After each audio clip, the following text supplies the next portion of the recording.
એવા અણમોલ મોતી ગુજરાતના રે, એમાં માનવીયું આવે ગામો ગામના રે, એમાં બંધન નથી રે નાથ જાતના રે, એવા અણમોલ મોતી ગુજરાતના રે. નમસ્કાર મિત્રો, અનમોલ મોતી ગુજરાતના અમારા કાર્યક્રમમાં હું હમીર વડોદરા આપ સૌનું સ્વાગત કરું છું. મિત્રો, સામાન્ય રીતે માણસ પોતાના જીવનમાં સફળતા મેળવવા માટે, કંઈક કરવા માટે, કંઈક કરીને દેખાડવા માટે, એમ કહેવાય કે આખું જીવન જે છે તે ઝઝૂમતું હોય છે. આખું જીવન તેનું જે છે તે સંઘર્ષમય અને સતત ને સતત દોડાદોડીની પાછળ જતું હોય છે. અને ખાસ કરી મને અને તમને ઘણી બધી વસ્તુઓ, ઘણી બધી બાબતો એવી લાગતી હોય કે ભાઈ ફલાણી દીકરી વ્યક્તિ તો બહુ સફળ થઈ છે, ફલાણી વ્યક્તિએ ખૂબ નામ મેળવ્યું છે, પરંતુ તેની પાછળનો સંઘર્ષ, તેની પાછળની તેની જે મહેનત છે, તેમની પાછળ તેમણે લોહીનું પાણી અને હાડકાનું ખાતર કર્યું હોય તે કદાચ એની બાબતથી અને તમે અજાણો. આજકાલ પોરબંદરમાં, બરડામાં અને આમ તો સમગ્ર ભારત દેશમાં જેનું નામ ખૂબ ગુંજવા લાગ્યું છે. એમ કહેવાય કે આપણને પોતાને ક્યારેક ક્યારેક એવું લાગે કે આપણે સપનું જોઈએ છે, ખરેખર હકીકતમાં આવી ઘટનાઓ ઘટતી હોય છે. એવું જ એક નામ એટલે જયાબેન ઓડેદરા આપણી સાથે છે અને હાલમાં જ તેમણે અમિતાભ બચ્ચન સાથે કૌન બનેગા કરોડપતિ શોમાં ખૂબ મોટી રકમ જીત્યા છે. રકમની વાત તો આપણે કરશું, અને પરંતુ એ પહેલા ત્યાં પહોંચવા માટે એક ખેડૂતની દીકરી એક ગામમાંથી નીકળી અને ત્યાં સુધીની તેમની જે સફર છે એના વિશે થોડી વાતો કરશું. તેમની પાસેથી થોડું એમની જે ખાટી મીઠી યાદો છે તે તમારા સુધી પહોંચાડવાની કોશિશ કરશું. સૌથી પહેલા તો જયાબેન, અમારા કાર્યક્રમમાં આપનું સ્વાગત છે. ધન્યવાદ. જયાબેન, શરૂઆત એવી કરવી છે, અત્યારે બધા ઓળખે છે જયાબેનને, કોણ બનેગા કરોડપતિમાં ખૂબ સારી રકમનું ઇનામ મેળવ્યું છે. ખૂબ સરસ રકમની સાથે સાથે આપણા સમગ્ર મેર સમાજનું, આપણા પોરબંદરના સમગ્ર વિસ્તારનું તમે નામ રોશન કર્યું છે. કેવું લાગે છે? અત્યારે એમ કહું ને કે ઓલું કહેવાય ને કે અમુક ફિલિંગ હોય આપણે ખાલી ફીલ કરવાની હોય, શબ્દોમાં ન વર્ણવી શકીએ. એટલો મને પૂરા પોરબંદર આસપાસના વિસ્તારનો બધા લોકોનો એટલો પ્રેમ મળ્યો છે. એમ તો મને એમ થાય કે આ ખુશી કે આ સફળતા મારી એકલી નથી, આપણા બધાની છે. એમ એટલે મારી ખુશીનું અત્યારે કોઈ ઠેકાણું નથી. એમ બધાનો ઉત્સાહ, એક તો એમ કે સફળતા ગમે એવી મોટી હોય પણ આસપાસ સેલિબ્રેટ કરવા વાળા લોકો ન હોય ને તો એ સફળતા અધૂરી લાગે. એમ તો મારા આખા પોરબંદરની જનતા, મારા પરિવાર, જે પણ લોકો એ બધા જે સેલિબ્રેટ કર્યું છે, એમ તો મારી સફળતા પૂરેપૂરી સફળ બની ગઈ. એમ બેન, આની વાત તો કરી આપણે, પરંતુ થોડીક તમારી પ્રાથમિક જે તમારો પરિચય છે, તમારું ગામ છે, તમારા મમ્મી પપ્પાનું નામ છે, એની થોડીક યાદી કરશું આપણે. ઓકે, તો છે અને હું પોરબંદરના સિસલી ગામથી છું. મારા માતા સાજણબેન, પપ્પા ગીગાભાઈ, અને વ્યવસાય તો અમે ખેડૂત છીએ વર્ષોથી, તો ખેતી વ્યવસાય છે. બેન, આપણે ખેતીના વ્યવસાય સાથે જોડાયેલા છે, ગામમાં જોડાયેલા છે. તો કોણ બનેગા કરોડપતિ એટલે આપણે ટીવીની સ્ક્રીન ઉપર આપણે જોતા હોય અમિતાભ બચ્ચનને, એટલે મેગા સ્ટાર જેને કહી શકાય, સદીના મહાનાયક. એને મળવાનું તો આમ કહેવાય ને કે જીવનભરનું દરેક વ્યક્તિનું સપનું હોય. એમ ત્યાં પહોંચવા માટે ધનરાશિ જીતવીની બીજી વાત છે, પણ માણસ ત્યાં પહોંચતું હોય છે સદીના મહાનાયકની સામે બેસવા માટે. એમની સામે બેસવાનો તમને એકાદ કલાક એથી વધારે પણ મોકો મળ્યો છે, પરંતુ આ જર્ની જે છે એની શરૂઆત કઈ રીતના થાય છે? એટલે શરૂઆત તો આપણે કહેવાય ને કે એક નોલેજ આરે કે સ્ટડી આરે જોડાયેલા હોય, એમ ભણતા હોય એટલે થોડો ઘણો ઈ રસ હોય. અને હું વર્ષોથી કેબીસી શો જોતી આવી છું. એમ એટલે મને એમાંથી પહેલાથી ઇન્ટરેસ્ટ છે. એમ અને ક્યારેક આપણે જોઈએ એટલે વિચાર આવે કે કાશ એમ આપણે વર્ષી લગી પહોંચીએ તો એક સમય મને એવો વિચાર આવતો એમ કે હું આને પહોંચું તો. એમ બટ ક્યારેક એવું થતું એમ કે આપણે શું નાનકડા ગામમાં રહેનારા, એમ ધૂળ માટી ખેતી કામ કરનારા, એમ કે આપણે થોડા ત્યાં સુધી પહોંચી શકીએ. એમ એટલે મારો વિચાર એક સમય એવો હતો. બટ કે ને કે સપના હોય ગમે નાનામાં નાનું વ્યક્તિ મોટા મોટું સપનું જોઈ શકે. એમ તો એક સમયે મેં એવું સપનું જોયું કે નહીં, એક સમય હું આમાં જઈશ તો જરૂર. એમ મારે કોશિશ તો કરવી જ છે, પછી મારા નસીબ ને મારી મહેનતની વાત છે. એમ તો એ મનમાં વિચાર આવ્યો ને ત્યાંથી પછી મેં શરૂઆત કરી. મારે એમ તો 5-6 વર્ષ લાગ્યા છે અહીંયા લગી પહોંચવા માટે. બટ મેં ક્યારે આમ એવું નથી, લાસ્ટ યર જયારે હું ગઈ તો હું ઇન્ટરવ્યુથી પાછી આવી. એમ આ વખતે પાછો મોકો મળ્યો તોય પાછી એ જ હતાશા હતી એમ કે લાસ્ટ યર હું ત્યાં લગી પહોંચીને પાછી આ વખત થાય કે નહીં. એમ પણ જે સપના જોઈએ ને એમ એને અધવચ્ચે ના છોડવા જોઈએ. એમ ટૂંકમાં એમ પૂરેપૂરું જ્યાં લગી પૂરી મહેનતથી અને દિલથી એનો પીછો કરતા રહીએ ને તો આપણે જે મહેનત કરી હોય ને એ ક્યારે વ્યર્થ નથી જતી. જયાબેનનું કહેવાનું એવું છે કે તમે કોઈ પણ ફિલ્ડમાં હોય, કોઈ પણ ક્ષેત્રમાં હોય, તમે એવું તમારો એક જીવનનો ગોલ હોય છે કે મારે આમ બનવું છે, આમ કરવું છે, આ કરવું છે. એની પાછળ વચ્ચે આપણે કહીએ કે આપણે રસ્તે ચાલતા હોય તો બમ્પ આવવાના છે, બેકર આવવાના છે. પરંતુ એનાથી આપણે નાસીપાસ નથી થવાનું, એનાથી હારી નથી જવાનું. અને અમને અત્યારે એવું લાગે કે ઓલું આપણે કહીએ ને કે તમારે જાણે અમિતાભ બચ્ચનને તમે સામેથી મળીને આવ્યા છો એટલે એક આખું આપણને પોતાને પણ એક અલગ પ્રકારની ફિલિંગ આવે છે. બેન, એમાં આ જે જર્ની છે એમાં તમને સાથ સહકાર, તમને ક્યારેક આપણી માણસ છીએ, ક્યારેક નિરાશ થઈ જવાય, ક્યારેક હારી જવાય, તૂટી જવાય, તેમાં સાથ સહકાર પ્રેરણાનું આપણે કોનું નામ આપીએ? સર, આમ પહેલી વાત તો કે મારી આ સફળતા છે પૂરેપૂરી મારી માતાને હું સમર્પિત કરું છું, પૂરેપૂરી. અને કોઈ પણ વ્યક્તિ સફળ થાય જીવનમાં તો એને પરિવારના સપોર્ટ વગર સફળ ક્યારેય નથી થતો એમ. એનો પૂરેપૂરો સપોર્ટ હોય તો જ એ વ્યક્તિ આગળ વધે. અને ખાસ કરીને માતા પિતા એમ, માતા પિતા જયારે ફૂલ સપોર્ટિવ હોય એ એવું ઈચ્છતું હોય. મારા માતા પિતા બિલકુલ ભણેલા નથી, મારા પપ્પા તો હજી 5 ચોપડી ભણેલા છે, માતા તો બિલકુલ અભણ હતા, પણ છતાંય એને દિવસ રાત બસ એક જ સપનું જોયું એમ. અને આજના વખતમાં હું તો એક દીકરી તરીકે મારા માતા પિતાએ મને એટલી આઝાદી આપી, દરેક પ્રકારની આઝાદી, ક્યારેય કોઈ વાતની છૂટે તો મને બંધી જ નહોતી એમ. તો એના કારણે મારા માતા પિતાના જે આ વિચાર, એ પણ ગામડાના રૂઢિચુસ્ત એના વિચાર છે એમ, છતાં મને એટલી આઝાદી મળી, મને પૂરું એજ્યુકેશન અપાયું. આજના સમયમાં તો છોકરીઓને અત્યારે પૂરી ફ્રીડમ મળે છે એમ, પણ જયારે હું સ્કૂલમાં હતી ને ત્યારે એમ કે ગામડામાં 7 કે 10 લગી હોય, ભણીને પછી પૂરું એમ. તો મારા માતા પિતા જે કાંઈ બી અત્યારે હું સફળ છું, કાંઈ લગી પહોંચી છું એમ, તો એ મારા માતા પિતા, મારા પરિવાર, ઘણા એવા લોકો એમ કે જેણે મને મોટિવેટ કરી એમ. કેમ કે ઘણી વાર માણસ એવું થાય કે સંઘર્ષ કરતા કરતા છે ને થાકી જાય એક સમયે, પછી એમ થાય કે બસ એવું ઘણું એમ. પણ આપણો પરિવાર આપણે એમ કર્યા કરે કે ના બસ એક પગલું ચાલી જાય, એક પગલું ચાલી જાય એમ. અને જયારે એની હિંમત અને એની આંખોમાં આપણે સપના જોઈએ ને, ત્યારે મારા માતા પિતા એ રાતની મારી જે સફળતા, તો એનો ચહેરો મને દેખાતો કે નહીં યાર, જીવનમાં બસ આના માટે કંઈક કરવું છે. ખાસ દીકરીઓને ખાસ કહેવાનું કે તમારા માતા પિતા તમારા, એની આંખો એની હોય છે, એના સપના તમારા માટે જોતા હોય છે ખરેખર, કે મારી દીકરી, મારો દીકરો ખૂબ આગળ વધશે, સમાજમાં નામ રોશન કરશે, કાંઈક બનીને બતાવશે. અને સપના સાકાર કરવા માટે તમે એમનું માધ્યમ હોવ છો. તમે ખૂબ મહેનત કરજો.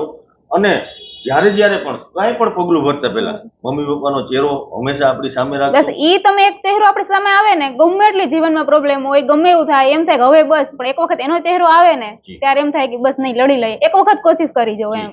હારવાનું ત્યારે આમ હારતા હોય ને તોય આપણે મન થાય કે નહીં, એક પુશઅપ મળે કે નહીં, થોડું ચાલી લઉં એમ, સફળતા થોડીક મળે એમ. તો કોણ બનેગા કરોડપતિમાં અમિતાભજી તમને સવાલ જવાબો કરે છે. અને ના માત્ર સવાલ જવાબો, પણ એક મેર જ્ઞાતિમાંથી તમે આવો છો અને એક તમારાથી ખૂબ પ્રભાવિત થાય છે, ત્યારે એક સમાજનું પ્રતિનિધિત્વ તમે ત્યાં કરો છો, સમગ્ર મેર સમાજની. કેવી લાગણીઓ થતી હતી? એટલે પેલી વસ્તુ તો એ છે એમ કે માણસની કે ને અસલી સુંદરતા હોય ને એની વિચારધારા હોય, એની સોચ એમ. અત્યારની વાત અલગ છે કે આપણે લુક ઉપર જઈએ, પણ એની અસલી સુંદરતા એની વિચાર હોય. તો આ શોમાં અમિતાભજીએ મને ઘણી વખત એમ, છેલ્લી વખત જયારે અમે એશિયન પેનનો ફોટો પડવા ગયો ને ત્યારે છેલ્લી વખત સરે મને એમ કીધું કે આપકી સોચ બહુ સુંદર છે.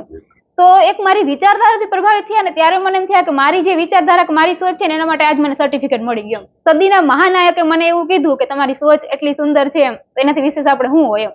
પછી હવે દુનિયા કે સમાજ ગમે એમ કહે, બટ એ વસ્તુ મને સારી લાગી કે જે મારી અસલી સુંદરતા છે એ મારી વિચારધારા છે, કે મારો પોઝિટિવ પોઈન્ટ છે, એને લઈને હું આગળ ચાલુ છું એમ. વ્યક્તિ એની કોઈ કદર કરે કે ના કરે, પાછી સદીના મહાનાયકે મને આવું કીધું એમ. તો એ વસ્તુ મારા માટે કહે ને, મારા પગ જમીન પર નહોતા, પ્રાઉડ નહોતા, ટૂંકમાં કહું ને મને સર્ટિફિકેટ મળી ગયું મારી વિચારધારા માટે એમ. તો એ વસ્તુ મારા માટે બહુ મોટી હતી. તમે જે કરો છો તે રાઈટ કરો છો, બસ સહી રસ્તે પે છે. સહી રસ્તે. અને સાથે એવું બેન, સૌથી પહેલા તો હું તમને એ સવાલ કરીશ કે આજે તમારું એબીસી સુધી તમે પહોંચો છો, એમાંથી જે રકમ આવે છે, બરાબર છે, એના શું સપના છે ખરેખર? એ વિશે તો મેં શોમાં પણ વાત કરેલી એમ કે હું ખેડૂતની દીકરી છું એમ. એટલે આપણે કહેવાય ને કે મૂળિયા ક્યાંક ને ક્યાંક અમારી ખેતી કે એગ્રીકલ્ચર જ છે, અને મારો પહેલેથી જ આમ થોડો ઘણો એના પ્રત્યે ઝુકાવ એમ. અને ફ્યુચરમાં પ્રોપરલી એની હારે જોડાવાનું એમ, કેમ કે અત્યારના સમયમાં ખાસ એમ યુથની એગ્રીકલ્ચરમાં બહુ જરૂર છે એમ. દિવસ પર દિવસ આપણે એગ્રીકલ્ચરની હાલત એટલી બગડતી જાય છે. તો ખાસ કરીને આ ક્લાઇમેટ ચેન્જ છે, જલવાયુ પરિવર્તન છે, બધા મુદ્દાને સમજવા પડશે, અને એના માટે થઈને ઓર્ગેનિક બધી વસ્તુ તરફ વળવું પડશે એમ. કેમ કે અત્યારે કાંઈ શુદ્ધ રહ્યું જ નથી એમ. આપણી હેલ્થ છે, પ્રકૃતિની હેલ્થ છે, બધું એટલી ઝડપથી બગડી રહ્યું છે કે જો આપણે સમયસર આ સ્ટેપ ન લીધા એમ, તો ગમે એ ફિલ્ડ હોય એમ, એક વ્યક્તિએ ક્યારેક ઊભું રહેવું પડશે એમ. આપણે બધા ભાગતા રહેશું એમ કે ખેતીમાં કાંઈ નથી, ગામડામાં કાંઈ નથી એમ, તો બધું પાછળ છૂટી જવાનું છે એમ. તો ક્યારેક આપણે સમજાય કે મારી અહીંયા જરૂર છે, કમસે કમ હું કઈ કરું તો મારી પાછળ 2 જણા બીજા કરશે એમ. તો આપણે ભલે બહાર નીકળવું જરૂર છે એમ, કે ને ઘરથી બહાર નીકળો તો જ તમે ક્યાંક પહોંચશો એમ. ઘરે રહી નહીં, એક કમ્ફર્ટ ઝોનમાંથી બહાર નીકળવું પડશે, બટ પહોંચીને પાછું મૂળિયા તરફ વળવું પડશે એમ. એટલે મારું એક એમ જ છે એમ કે મેં એજ્યુકેશન લીધું છે એમ, તો હું આ એગ્રીકલ્ચર માટે કે પ્રકૃતિ માટે કે જે કાંઈ બી કરી શકું એમ, પ્રકૃતિને બચાવવા માટે સૌથી મોટો એમ કે ખેડૂત હોય વધારે જોડાયેલો હોય બિલકુલ. પ્રકૃતિ હારે એમ, એટલે પેલી ફરજ તો આપણી જ બને એમ કે આપણે પ્રકૃતિને બચાવવા માટે કંઈક કરીએ એમ. તો અત્યારે મેં વાતે સોમાઈ કરી હતી કે રાસાયણ ના બધું એટલું વધી ગયું છે એમ, તો ભલે આપણે પ્યોર ઓર્ગેનિક નથી પણ એનું પ્રમાણ ઘટાડવું, એટલે મારો મુદ્દો ઓર્ગેનિક એ હતો એમ કે ભલે આપણે પ્યોર ઓર્ગેનિક પણ દવાનું રાસાયણ થોડુંક ઓલું ઘટાડીએ એમ, જલવાયુ પરિવર્તનને સમજીએ એમ, આ બધું શું કામ વાતાવરણ બદલે છે એ બધું સમજીએ એમ. તો એગ્રીકલ્ચરમાં કાંઈ પણ નવી પેટર્ન લાવવી હોય, નવી પદ્ધતિ લાવવી હોય તો ક્યારેક છે ને એમ આર્થિક સ્થિતિ આપણી સજ્જ હોવી જોઈએ એમ, કે ધારો કે મેં સફરજનની વાત કરી એમ, તો માની લો ભવિષ્યમાં મારે એ બધું કરવું છે એમ, તો એના છોડ મોંઘા હોય તો પેલો પૈસો જોઈએ.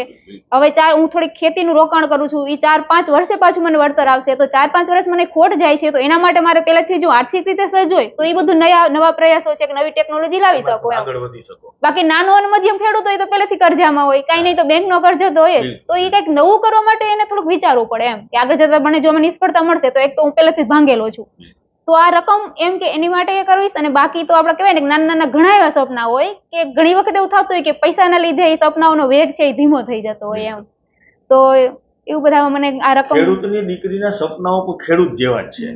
આપણે બહાર ભણ્યા છે, ખૂબ અભ્યાસ. અત્યારે અભ્યાસ શેનો કરો છો બેન?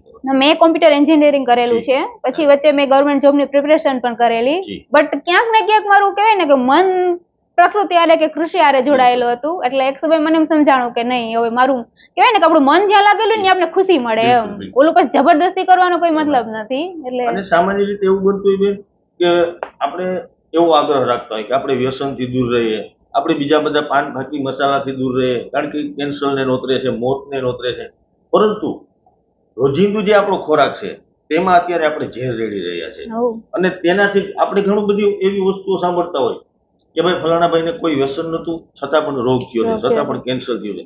એનું કારણ ક્યાંક ને ક્યાંક આપણો જે ખોરાક છે, આપણે ખેડૂતના દીકરા તરીકે આપણી જવાબદારીઓ વધી જતી હોય છે કે આપણે જ એને ઝેર પીવડાવી અને છોડવાને. એવું નથી કે આપણે સમજતા નથી, લોકો પાછા એમાંય કરે કે અત્યારે તો બધા ઘરે ઘરે કેન્સર છે, પછી એમ કે થાય જ ને, અત્યારે તો બધું દવા વાળું જ છે.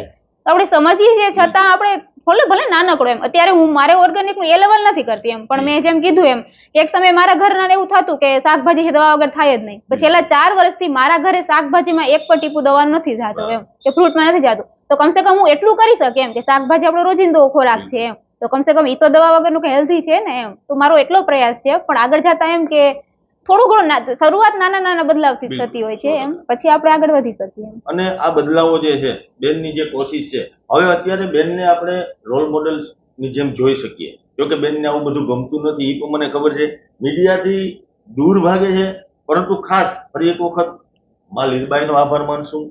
અને અમારી શોપ સુધી બેન પોરબંદર આવ્યા છે, અને હું એમ કહીશ કે અમારી જે કાંઈ અત્યાર સુધીની મહેનત છે તેના ફળ સ્વરૂપે બેન સાથે બેસી સંવાદ કરવાનો મોકો મળ્યો છે. પરંતુ બેન લાસ્ટમાં વધારે સમય નહીં લો તમારો, આપણે આજની દીકરીઓને, યુવા વર્ગને તમે ગામડા તરફ ખેંચ્યા છે કે તમે ભલે ગમે તેટલું ભણ્યા હોય, ગમે તેટલા પૈસા કમાતા હોય, આપણું મૂળ તો પાછું અહીંયા જ છે, અહીંયા આવવું પડશે. તો ખાસ કરીને દીકરીઓને જે કાંઈ તમારા શબ્દોમાં સંદેશ શું આપશો? બસ એટલો જ કે એક તો એક શબ્દ યુઝ કરીશ કે એમ કે શિક્ષણ મેળવો પણ સારું શિક્ષણ એમ, ખાલી શિક્ષણ એવું નહીં કે ભણવા ખાતર ભણી લીધું એમ, એટલે સારું શિક્ષણ. બીજું કે મહેનત કરો પણ સારી દિશામાં એમ, સારી દિશામાં કરેલી મહેનત ક્યારેય વ્યર્થ નહીં જાય એમ. એટલે સપના જોવો અને સપના હંમેશા મોટા રાખો એમ, પછી એવું નહીં, સંઘર્ષ બની શકે કે થોડુંક વાર લાગે એમ, પણ સંઘર્ષથી હાર્ડવર્કથી ક્યારેય ન ભાગો. અને મહેનત સિવાય અત્યારે કહેવાય ને કે સફળતા છે ને રાતોરાત નથી મળતી એમ, લાંબો સંઘર્ષ જોઈએ, મહેનત જોઈએ. અને ખાસ કરી યુવાઓને આપણે તો કહેવાય ને કે ભવિષ્ય આપણું બધું યુવા ઉપર ટકેલું હોય છે, તો આપણી તો બહુ મોટી જિમ્મેદારી બને સમાજ પ્રત્યે, પરિવાર પ્રત્યે, દેશ પ્રત્યે એમ.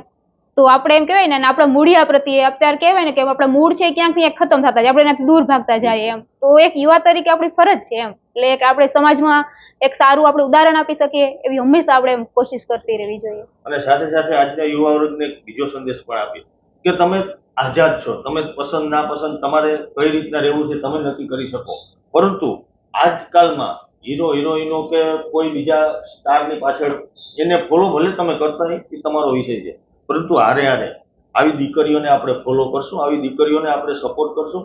અને સાથે સાથે એ જે કાર્ય કરે છે એવા કાર્ય હું અને તમે કેમ ના કરી શકીએ, આ સવાલ સેજે આપણમાં આવવો જોઈએ. અને ખૂબ બધા મહેનત કરો, ખૂબ આગળ વધો. અને બેન ફરી એક વખત તમને થેન્ક યુ. અને તમે આવી આગળ હજી ઘણી બધી જે મંજિલો છે તે પાસ કરો, સર કરો, એવી જ પ્રાર્થના. ત્યાં સુધી જય હિન્દ, જય ભારત, જય લીલબાઈ. જય લીલબાઈ.